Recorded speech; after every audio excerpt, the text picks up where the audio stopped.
We are still holding on to the heat across the southern states, looking from the southwest all the way through the Gulf states now. High pressure is large and in charge and is keeping the heat building. It's almost like you stuck an upside down bowl over this part of the country and the heat keeps building underneath it.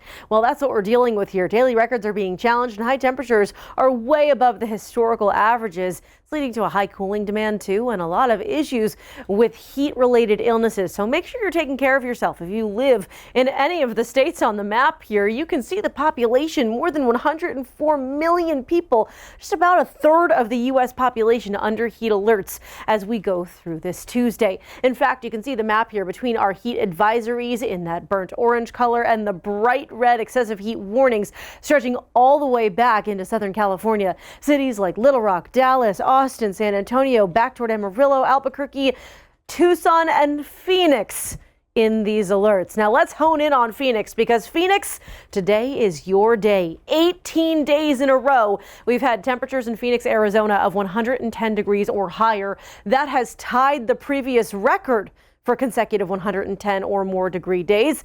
And today we are looking at day number 19.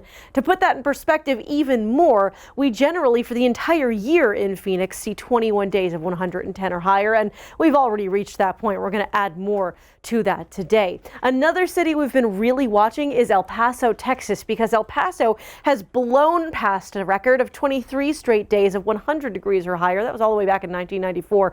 Flip those numbers around. 32 days. That's what we've seen so far in El Paso. And once again, we are adding to the list. So count day number 19 and day number 33 for Phoenix and El Paso, respectively. Phoenix, you're looking at 116 degrees today in your AccuWeather exclusive forecast. And by the way, that would break a record all on its own. The previous high temperature record for the day is 115 degrees, set back in 1989. El Paso, another city that we could see a record broken today at 109 degrees this afternoon. And this heat keeps up even as we move later in the week. Now you will notice some cities like Kansas City and OKC, we're starting to lose some of that heat, but look at Dallas. You're not even below the century mark by the time we get to Friday. 98 degrees in Corpus Christi on Friday as well. And New Orleans, that heat is building. 96 degrees on Friday afternoon.